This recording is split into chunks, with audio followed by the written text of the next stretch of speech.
Hello everyone welcome to CUET zone.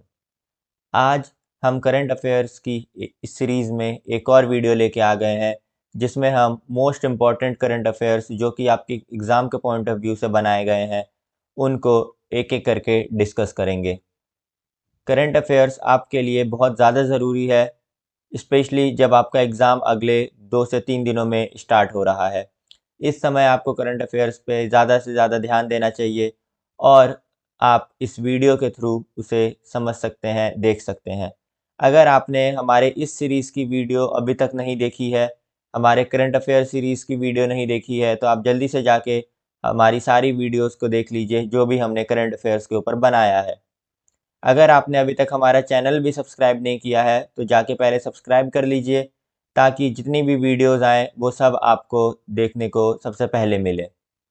साथ में अगर आपने अभी तक भी हमारा टेलीग्राम चैनल जॉइन नहीं किया है, तो ग्रुप के डिस्क्रिप्शन में आपको टेलीग्राम का लिंक मिल जाएगा, आप वहाँ से जॉइन कर सकते हैं। क्योंकि उस ग्रुप पे डेली हम काफ़ी सारे क्विज़ेज़ कराते हैं, जो कि आपके एग्ज़ाम के लिए बहुत ज़्यादा इम्पोर्टेंट है और आपकी प्रैक्टिस को और सहायता मिलेगी। चलिए हम शुरू करते हैं हमारे पहले करंट अफेयर्स के साथ।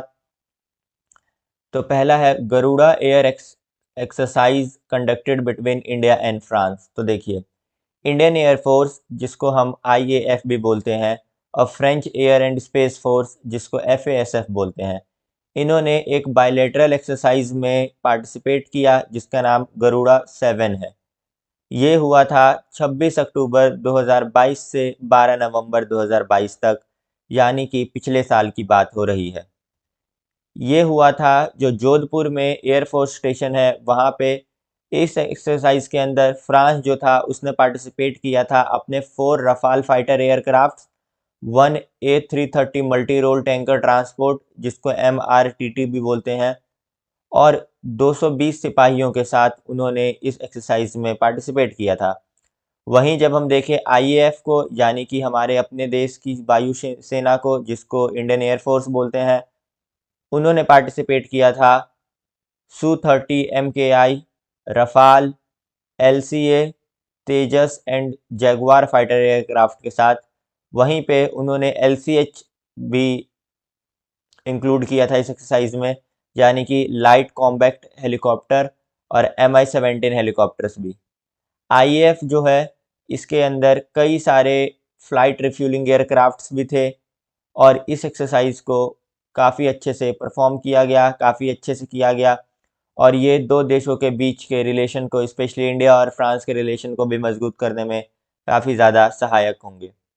तो ये आपका आज का पहला करंट अफेयर था, जिसके अंदर आपसे अगर पूछा जाएगा कि गरुड़ एयर एक्सरसाइज जो है वो इंडिया और कौन से देश के बीच में हुआ था, तो आशा करता हूँ आपको अब याद रहेगा कि इंडिया और फ्रांस के बीच में हुआ था।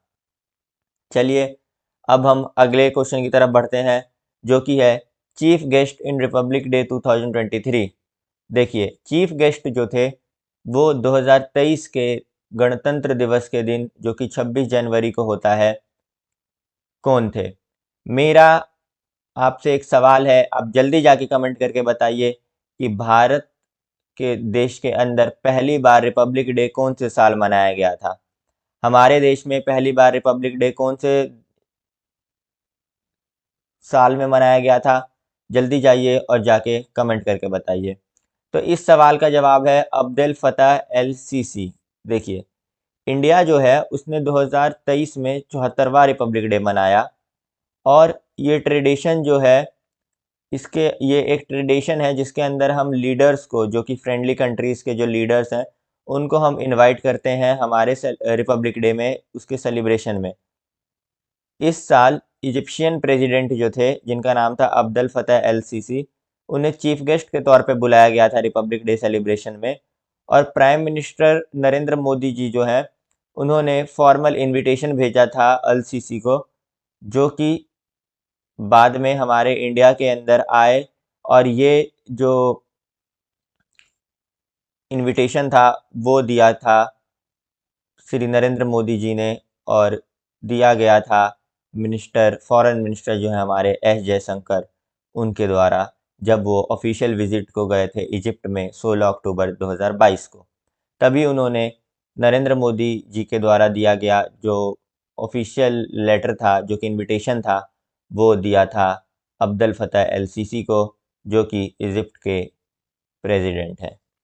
चलिए अब हम अगले सवाल की तरफ बढ़ते हैं, अगले करंट अफेयर की तरफ बढ़ते हैं, जो कि है G20। देखिए G20 जो सम्मेलन है वो इस साल भारत के द्वारा कराया गया है, और G20 2022 यानी कि पिछले साल जो हुआ था वो बाली देश के द्वारा कराया गया था, इंडोनेशिया देश के द्वारा कराया गया था, जो बाली शहर है वहाँ पे। आपको बताना है इंडोनेशिया की कैपिटल क्या है। जल्दी जाइए और जाके कमेंट करके बताइए कि इंडोनेशिया की कैपिटल क्या है। G20 2024 यानी कि अगले साल जो G20 होगा वो ब्राज़ील में होगा, और अभी तक इसके शहर का कुछ कंफर्मेशन मिला नहीं है कि कौन से शहर में ब्राज़ील के ये जो G20 समिट है वो होगा। हम बढ़ते हैं हमारे अगले सवाल की तरफ, जो कि है India becomes the second largest producer of steel. तो देखिए भारत जो है वो स्टील उत्पाद में दुनिया का दूसरा सबसे बड़ा देश बन गया है। हमारे यहाँ दुनिया में दूसरे स्थान पे सबसे ज़्यादा जो है वो स्टील का प्रोडक्शन हो रहा है। आपको कमेंट करके बताना है कि नंबर 1 पे अभी भी कौन सा देश है। आप बताइए नंबर 1 पे कौन सा देश है, क्योंकि नंबर 2 पे तो हमारा देश है, जैसा अभी मैंने आपको बताया। तो चलिए अब हम बढ़ते हैं हमारे अगले सवाल की तरफ, जो कि है operation tert shield launched by India. देखिए ये टर्ट शील्ड ऑपरेशन जो है ये किया गया है, इंडिया की तरफ से लॉन्च किया गया है, जो कि इंडिया के एफर्ट्स को बढ़ावा देने के लिए है कि हम किस तरीके से जो टर्टल्स हैं उनको जो है उनको संरक्षण दे सकते हैं, उनको बचाया जा सकता है एक्सटिंक्ट होने से, और किस तरीके से जो इनके खिलाफ जो क्राइम्स हैं, जो इनको मारा जा रहा है अलग अलग कारणों से, उस चीज़ को बंद किया जा सके। तो इस चीज़ को रोकने के लिए जो ऑपरेशन है उसको नाम दिया गया है ऑपरेशन टर्ट शील्ड। चलिए अब हम बढ़ते हैं हमारे अगले करंट अफेयर की तरफ, जो कि है India's first Buddhist university is in Tripura. देखिए त्रिपुरा जो है वहाँ इंडिया की पहली बुद्धिस्ट रन यूनिवर्सिटी बन रही है, बुद्धिस्ट के द्वारा जो चलाई जाएगी। यहाँ पे एजुकेशन दी जाएगी फेथ से रिलेटेड, और साथ में यहाँ पे और भी कोर्सेज चलेंगे जो कि मॉडर्न एजुकेशन का पार्ट है। 29 नवंबर 2022 को जो वर्ल्ड बौद्धिस्ट पोप एसोसिएशन है उन्होंने फाउंडेशन स्टोन रखा इंटरनेशनल बुद्धिस्ट यूनिवर्सिटी का साउथ त्रिपुरा में, जो कि कहाँ पे है, लगभग 125 किलोमीटर दूर है अगरतला से। अगरतला त्रिपुरा की कैपिटल। चलिए अब हम बढ़ते हैं हमारे अगले सवाल की तरफ। 2029 का जो एशियन विंटर गेम्स है वो होस्ट किया जाएगा सऊदी अरेबिया के द्वारा। याद रखिएगा 2029 का एशियन विंटर गेम्स जो है वो होस्ट किया जाएगा सऊदी अरेबिया के द्वारा। चलिए अब हम बढ़ते हैं हमारे अगले सवाल की तरफ, जो कि है 2025 kabaddi world cup in England. देखिए पहली बार ऐसा हो रहा है इतिहास में कि कबड्डी जो है उसका जो वर्ल्ड कप है उसको एशिया के बाहर मनाया जाएगा, एशिया के बाहर उसको किया जाएगा। नहीं तो अभी तक हमेशा एशिया में ही किया जाता था। ये टूर्नामेंट जो है ये इंग्लैंड कबड्डी, स्कॉटिश कबड्डी और ब्रिटिश कबड्डी लीग जो है इनके द्वारा यहाँ पे किया जाएगा, और इसके अंदर लगभग 16 टीम्स compete करेंगे, लगभग 16 टीम्स compete करेंगी मैन और वुमेन की। इसके अंदर इंडिया भी होगा, ईरान भी होगा, पाकिस्तान भी होगा, और ये जो है वो फर्स्ट क्वार्टर यानी कि शुरुआती महीने जो होंगे जनवरी फरवरी मार्च, इनके दौरान किया जाएगा 2025 में इंग्लैंड के अंदर। तो ये बहुत अच्छी चीज़ है कि एक ऐसा गेम जो कि एशिया के अंदर ही प्रसिद्ध था, इंडिया में काफ़ी ज़्यादा प्रसिद्ध था, वो गेम अब दूसरे कंट्रीज जो हैं वो भी अपने यहाँ पे करवा रहे हैं। चलिए अब हम बढ़ते हैं हमारे अगले करंट अफेयर की तरफ, जो कि है longest passenger train in Switzerland. देखिए लॉन्गेस्ट पैसेंजर ट्रेन क्या होता है कि जब हम देखते हैं लॉन्गेस्ट रेलवे रूट की जब हम बात करते हैं तो उसका सही जवाब होता है ट्रांस साइबेरियन रेलवे, जो कि है रशिया की रेलवे लाइन। यहाँ पे पूछा गया है लॉन्गेस्ट पैसेंजर ट्रेन इन, जो लॉन्गेस्ट पैसेंजर ट्रेन है वर्ल्ड की वो कहाँ पे है। तो वो लॉन्गेस्ट पैसेंजर ट्रेन जो है वो स्विट्जरलैंड में है। ठीक है। और ट्रेन रूट और ट्रेन में आप फर्क समझिए। आप इस पिक्चर में देख सकते हैं कि ये कितनी लंबी ट्रेन है और ये ट्रेन स्विस एल्प्स जो कि बहुत सुंदर नज़ारों से होके गुजरती है ये ट्रेन, और काफ़ी ज़्यादा जो है वो सुंदर नज़ारे दिखाती है अपने पैसेंजर्स को। तो इस वजह से भी ये ट्रेन जो है ये काफ़ी ज़्यादा जो है वो पॉपुलर हो चुकी है। तो याद रखिएगा जो लॉन्गेस्ट ट्रेन रूट है, रेलवे रूट है, वो है ट्रांस साइबेरियन रेलवे, और जो लॉन्गेस्ट पैसेंजर ट्रेन है वो है स्विट्जरलैंड में। यहाँ पे हम देखते हैं तो ये जो ट्रेन है इसने वर्ल्ड रिकॉर्ड क्रिएट किया है और ये ट्रेन लगभग 1.2 माइल लंबी है, यानी कि 1 माइल में 1.6 किलोमीटर्स होते हैं। तो आप समझ सकते हैं कि लगभग ये 2 किलोमीटर जितनी लंबी ट्रेन है। इसके अंदर लगभग 100 कोचेज हैं, 100 कोचेज हैं इस ट्रेन के अंदर, और ये कई सारे टनल्स ब्रिज से होके गुजरती है। और स्विस रेलवे कंपनी जो है जिसका नाम है रेटिकन रेलवे, उन्होंने कहा कि ये ट्रेन जो है उसने वर्ल्ड रिकॉर्ड भी क्रिएट कर दिया है। चलिए अब हम बढ़ते हैं हमारे अगले सवाल की तरफ। शेन वॉटसन एक बहुत ही पॉपुलर और जाने माने नाम है, जाना माना नाम है क्रिकेट की दुनिया में।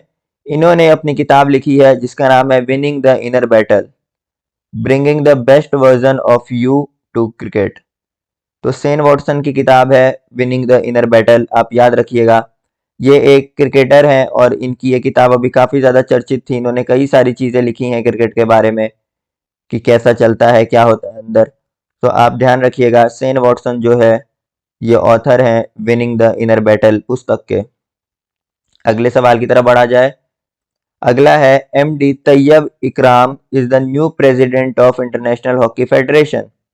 मोहम्मद तैयब इकराम जो हैं वो मकाऊ से आते हैं, ये भारत के नहीं हैं, मकाऊ देश के हैं, जो कि इलेक्ट हुए हैं नए प्रेसिडेंट के तौर पे इंटरनेशनल हॉकी फेडरेशन के, जिसको FIH भी बोला जाता है।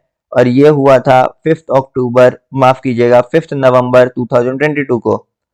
ये also he is also at present the chief executive officer of the Asian hockey federation, अर्थात ये अभी भी CEO हैं एशियन हॉकी फेडरेशन के, और साथ में ये इंटरनेशनल हॉकी फेडरेशन के भी न्यू प्रेसिडेंट बने हैं।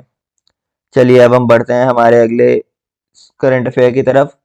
Gandhi Mandela award 2022 Dalai Lama. देखो दलाई लामा कोई नाम नहीं है, किसी व्यक्ति का नाम नहीं है। दलाई लामा एक पोस्ट का नाम है, वहां जो व्यक्ति होते हैं उनको दलाई लामा बोला जाता है। तो जो 14वें दलाई लामा है उन्हें गांधी मंडेला अवार्ड 2022 दिया गया धर्मशाला में, जो कि मैक्लोडगंज के पास है हिमाचल प्रदेश में। और इन्हें अवार्ड प्रदान करने के लिए वहां के गवर्नर राजेंद्र विश्वनाथ आर्लेकर भी मौजूद थे। जो तिब्बतियन स्पिरिचुअल लीडर हैं दलाई लामा, उन्हें ये पीस प्राइज मिला नई दिल्ली में जो बेस्ड गांधी मंडेला फाउंडेशन है उनके द्वारा। ये इवेंट जो है ये फॉर्मर चीफ जस्टिस जो थे भारत के, जस्टिस KG बालाकृष्णन, उनके द्वारा, और जो फॉर्मर सुप्रीम कोर्ट जस्टिस थी ज्ञान सुधा मिश्रा, उनके द्वारा भी अटेंड किया गया। और ये भी उस फंक्शन में आए थे जहां पे दलाई लामा को गांधी मंडेला अवार्ड 2022 दिया गया है। अब हम चलते हैं हमारे अगले सवाल की तरफ, माफ कीजिएगा अगले करंट अफेयर की तरफ, जो कि है डॉक्टर कलाम सेवा पुरस्कार मिला है रवि कुमार सागर को। देखिए रवि कुमार सागर जो कि सिर्फ 22 वर्षीय हैं, ये सबसे युवा संस्थापकों में से एक हैं और इनको आर्केज इनो समूह के CEO भी हैं। ये डॉक्टर अब्दुल कलाम सेवा पुरस्कार से सम्मानित किया गया है इनको। यह पुरस्कार उन्हें समाज के लिए उनकी लगातार सेवा के लिए प्रदान किया गया था और वह भारत के सबसे कम उम्र के उद्यमियों में से एक हैं, बिजनेसमैन में से एक हैं। वंदे भारत फाउंडेशन जो है और लीड इंडिया फाउंडेशन के द्वारा जो ये पुरस्कार है ये दिया गया है। और ये पुरस्कार दिया जाता है एपीजे अब्दुल कलाम, जो हमारे जो प्रेसिडेंट थे, उनकी जयंती मनाने के लिए। हर साल डॉक्टर कलाम सेवा पुरस्कार की मेजबानी की जाती है। रवि कुमार सागर ने महामारी के दौरान, जब कोविड चल रहा था उसके दौरान, मेडिकल स्टोर्स और अस्पतालों को पीपीई किट, सैनिटाइजर और फेस मास्क बेचकर अपनी जो बिजनेस की यात्रा थी उसको शुरू की थी। उस समय आप जैसा जानते हैं पीपीई किट, सैनिटाइजर वगैरह और फेस मास्क की काफ़ी ज़्यादा दिक्कतें हो गई थी। उस समय इन्होंने इन चीज़ों से अपना बिजनेस शुरू किया। 50,000 रुपए के शुरुआती निवेश के साथ रवि कुमार सागर ने लगभग 2 करोड़ रुपए का कारोबार किया है अभी तक। रवि कुमार सागर जो हैं, ये काफ़ी एक तरीके का इंस्पिरेशन है कि 22 साल की उम्र में इन्होंने, जब पूरा देश घर में बंद था, तब इन्होंने अपना बिजनेस शुरू किया और किस तरीके से काफ़ी कम समय में काफ़ी अच्छा नाम कमाए। चलिए अब हम बढ़ते हैं हमारे अगले करंट अफेयर की तरफ, जो कि है मेजर ध्यानचंद खेल रत्न अवार्ड। आपको बताना है मेजर ध्यानचंद कौन थे। मेजर ध्यानचंद कौन थे, जल्दी जाइए और जाके कमेंट करके बताइए। मेजर ध्यानचंद खेल रत्न अवार्ड 2022 जो है वो अचंता शरत कमल को दिया गया है, जो कि टेनिस के एक बहुत बड़े प्लेयर हैं। टेबल टेनिस जो होता है, जिसको टीटी भी बोलते हैं, उसके बहुत बड़े प्लेयर हैं। चलिए अब हम बढ़ते हैं हमारे अगले सवाल की तरफ। सत्यजीत रे लाइफ टाइम अचीवमेंट अवार्ड जो है वो कार्लोस सोरा को मिला है, जो कि स्पेन के हैं। स्पेनिश फिल्म मेकर हैं ये कार्लोस, जिन्हें golden bear for best director at the Berlin international film festival मिला है। फिल्म का नाम था डेप्रीसा डेप्रीसा, और ये अवार्ड इनको मिला है और ये काफ़ी एक प्रतिष्ठित अवार्ड है। और बोला गया है कि सत्यजीत रे लाइफ टाइम अचीवमेंट अवार्ड जो है वो इनको मिलेगा IFFI में। अगला चलते हैं। पहले व्यक्ति जिन्होंने 6 मेडल जीते हैं एशियन बॉक्सिंग चैंपियनशिप में और हमारे देश का नाम रोशन किया है, उनका नाम है शिव थापा। शिव थापा ने अभी तक 6 मेडल जीते हैं एशियन बॉक्सिंग चैंपियनशिप में, और ये पहले व्यक्ति बन गए हैं जिन्होंने 6 मेडल जीते हैं। अगला है who has been reappointed as ICC chairman, तो ये इसका करेक्ट जवाब है ग्रेग बार्कले। ये व्यक्ति जो हैं, इन्हें दोबारा से आईसीसी का चेयरमैन बनाया गया है। और मैं आपसे सवाल पूछना चाहूँगा, आप मुझे बताइए कि भारत जो है, जो बीसीसीआई है, उसका फुल फॉर्म क्या है और उसके प्रेसिडेंट का क्या नाम है। जल्दी जाइए और जाके कमेंट करके बताइए कि बीसीसीआई जो है उसका फुल फॉर्म क्या है और उसके प्रेसिडेंट का क्या नाम है। जल्दी जाइए और कमेंट कीजिए। तब तक हम बढ़ते हैं हमारे अगले करंट अफेयर की तरफ।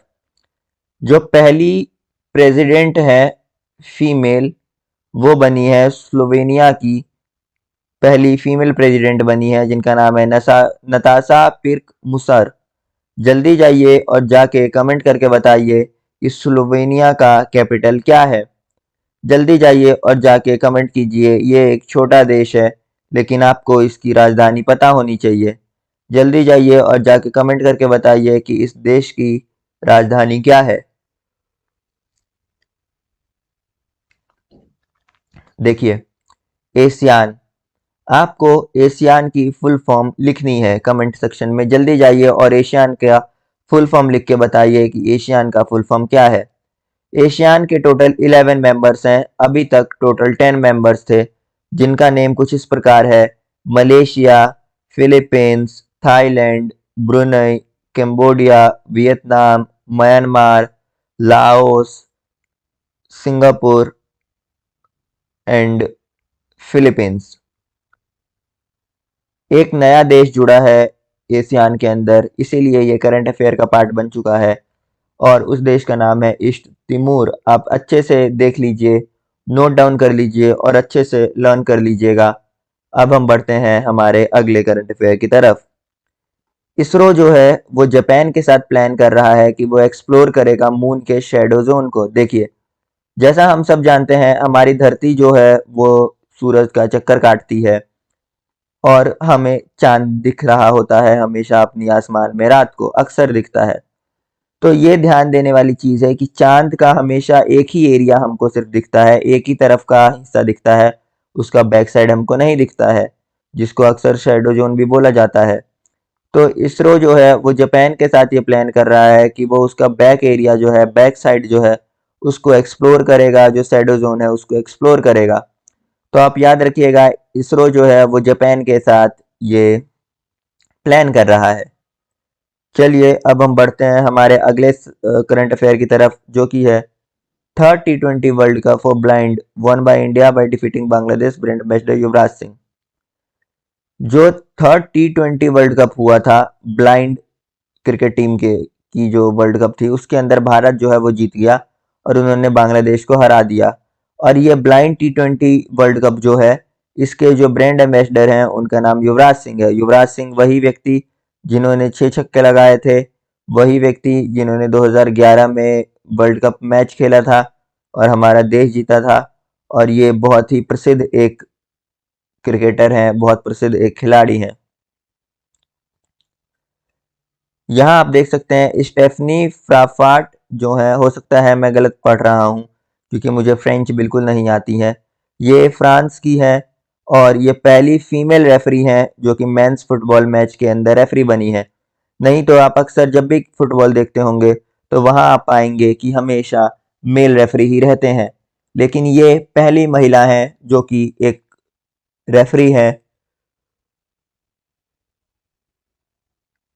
फुटबॉल मैच के अंदर।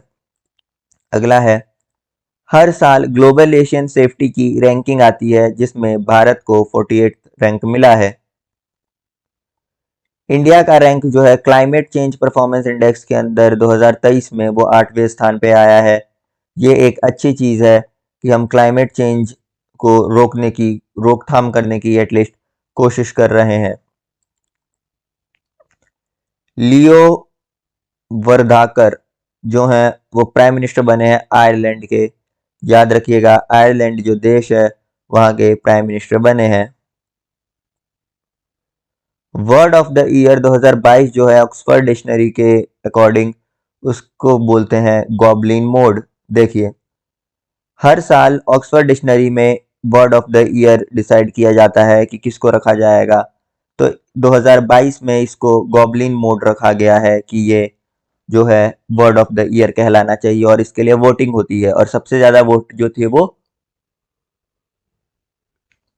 गॉबलिन मोड को मिले थे। गॉबलिन का मतलब होता है बेसिकली, अगर लिटरेरी ट्रांसलेशन देखेंगे, लिटरेरी मीनिंग देखेंगे, गॉबलिन का मतलब होता है घोस्ट यानी कि भूत। वहीं पे मोड का मतलब होता है मूड, या फिर एक तरीके से हम कह सकते हैं कि हमारा मिजाज।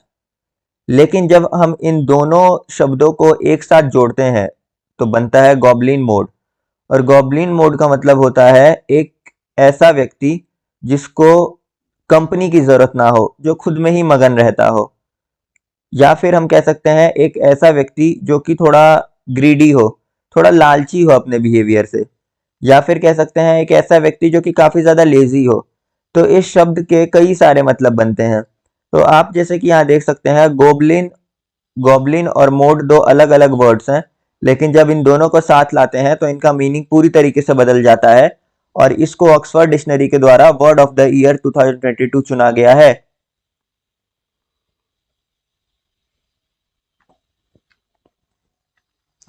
मिस अर्थ 2022 जो है वो मीना सू चोई जो है, जो कि साउथ कोरिया की हैं, उनको मिस अर्थ 2022 बनाया गया है।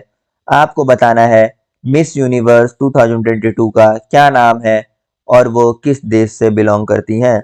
जल्दी जाइए और जाके कमेंट करके बताइए मिस यूनिवर्स 2022 का नेम क्या है एंड वो किस कंट्री से बिलोंग करती हैं। अगला है मिसेस वर्ल्ड 2022 जो है वो सरगम कौशल जो हैं उनको मिला है। मिसेस वर्ल्ड 2022 सरगम कौशल जो हैं इन्होंने इतिहास रच दिया है, क्योंकि फाइनली इन्होंने मिस वर्ल्ड 2022 का टाइटल जीत लिया आफ्टर 21 ईयर्स। इन्होंने यहाँ पे कई सारे कॉम्पिटिटर्स को हराया और ये 32 ईयर की हैं और ये कंपटीशन जो था ये लास वेगस में हुआ था और इन्होंने 63 नेशंस की जो कॉम्पिटिटर्स थी उनको हराया है।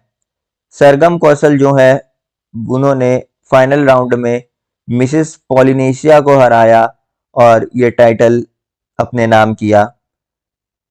ये जो है ये जम्मू कश्मीर की हैं और पहले ये टीचर के तौर पे काम करती थी।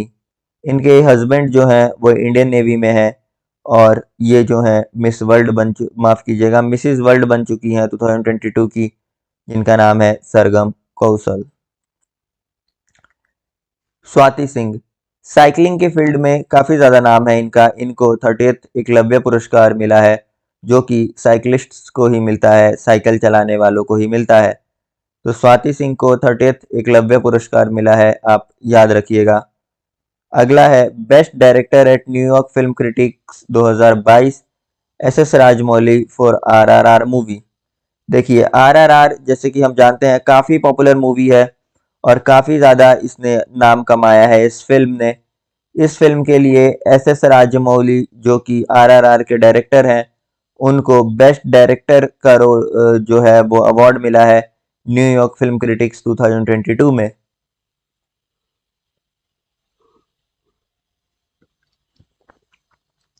पहली फीमेल प्रेसिडेंट बनी है पेरू की, जिनका नाम है डियाना। आप जाके कमेंट करके बताइए पेरू की करेंसी का क्या नाम है और पेरू के कैपिटल का क्या नाम है। जल्दी जाइए और जाके कमेंट करके बताइए पेरू के कैपिटल का क्या नाम है और पेरू के करेंसी का क्या नाम है। जल्दी जाइए और जाके कमेंट करके बताइए। चलिए अब हम बढ़ते हैं हमारे अगले करंट अफेयर की तरफ, जो कि है पहली टेबल टेनिस फेडरेशन की फीमेल प्रेसिडेंट बनी है। अभी तक अक्सर मेल ही रहते थे हमेशा, लेकिन यहाँ हम देखते हैं कि पहली फीमेल प्रेसिडेंट बनी है, जिनका नाम है मेघना अहलावत। मेघना अहलावत जो है वो पहली फीमेल प्रेसिडेंट बनी है टेबल टेनिस फेडरेशन की, आप ध्यान रखिएगा। चलिए हम अगले सवाल की तरफ बढ़ते हैं। 2022 का person of the year award जो है टाइम्स मैगजीन के द्वारा वो जेलेंस्की को मिला है।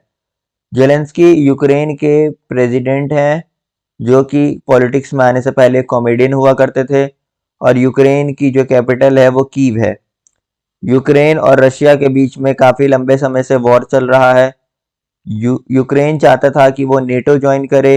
नेटो की फुल फॉर्म होती है नॉर्थ अटलांटिक ट्रीटी ऑर्गेनाइजेशन, लेकिन रशिया को ये बिल्कुल नहीं मंजूर था और रशिया ने यूक्रेन के ऊपर हमला बोल दिया।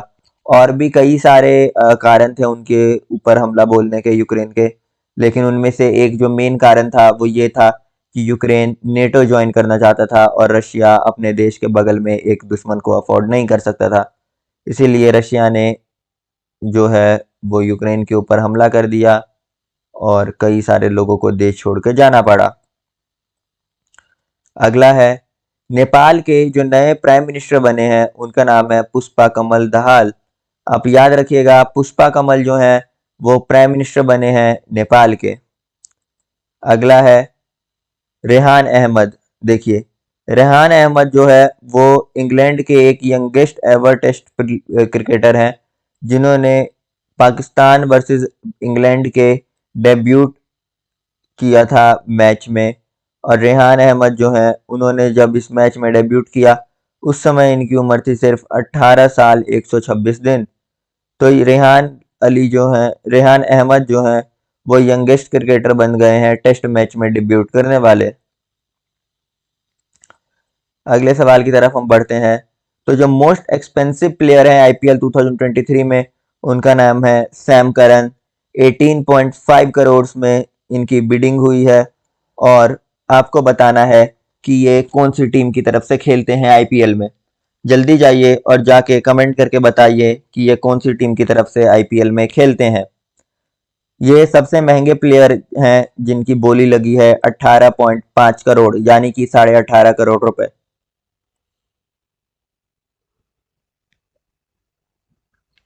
हॉकी वर्ल्ड कप 2023 जो कि जर्मनी के द्वारा जीता गया, इन्होंने बेल्जियम को हराया और ये जो कप था उसे अपने नाम किया।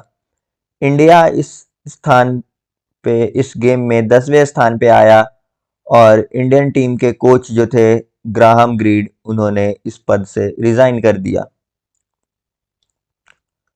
जो आखिरी निज़ाम थे हैदराबाद के, जिनका नाम था मुकरम जा, ये बहुत अमीर हुआ करते थे।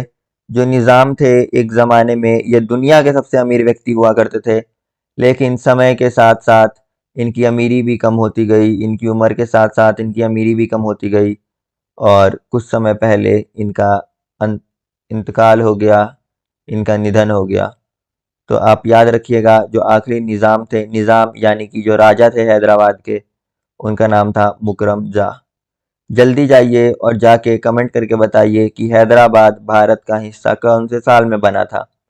हैदराबाद जो है वो भारत का हिस्सा कौन से साल में बना था। जल्दी जाइए और जाके कमेंट करके बताइए। चलिए अब हम बढ़ते हैं हमारे अगले करंट अफेयर की तरफ, जो कि है गोल्डन ग्लोब अवार्ड्स। देखिए, हम सभी को पता है जो नाटू नाटू सॉन्ग है RRR का, उसने बेस्ट सॉन्ग अवार्ड जीता है और इस गाने के जो कंपोज़र थे उनका नाम था MM किरावनी। वहीं पे RRR जो है उसे बेस्ट फॉरेन लैंग्वेज फिल्म के लिए भी अवार्ड दिया गया है और इसके डायरेक्टर थे SS Rajamouli. Best TV series के लिए अबाउट एलिमेंट्री को अवार्ड दिया गया है और बेस्ट डायरेक्टर के लिए डायरेक्टरों का भगवान जिनको माना जाता है, स्टीवन स्पीलबर्ग, उनको ये अवार्ड दिया गया है। इनकी फिल्में आपको ज़रूर देखनी चाहिए, बहुत अलग और बहुत अच्छी फिल्में होती हैं इनकी, और इनको डायरेक्टर्स का भी डायरेक्टर या डायरेक्टर के भगवान के रूप में जाना जाता है, स्टीवन स्पीलबर्ग। चलिए अब हम बढ़ते हैं हमारे अगले स्लाइड की तरफ और आज के आखिरी करंट अफेयर की तरफ। पोलैंड गवर्नमेंट जो है उन्होंने महाराजाज जो हैं जामनगर के और कोल्हापुर के, उनको अवार्ड दिया है। अवार्ड तो नहीं कह सकते, उनको ऑनर दिया है, क्योंकि उन्होंने रेफ्यूजीज को वर्ल्ड वॉर 2 के दौरान पनाह दी थी। जब हिटलर ने पोलैंड पे कब्जा किया और बर्बरता शुरू की, वहाँ के लोगों पे होलोकॉस्ट करना शुरू किया, तो बहुत से पोलैंड के लोग जो थे वो माइग्रेट करके इंडिया आ गए और वो जामनगर और कोल्हापुर में रहने लगे और वहाँ के जो महाराज थे उन्होंने उनको रहने की जगह दी और उनको सारी सुख सुविधाएं उपलब्ध कराई। उन्होंने कभी भी उनको ये महसूस नहीं होने दिया कि वो अपने देश में नहीं रह रहे, किसी और देश में एज अ रेफ्यूजी रह रहे हैं।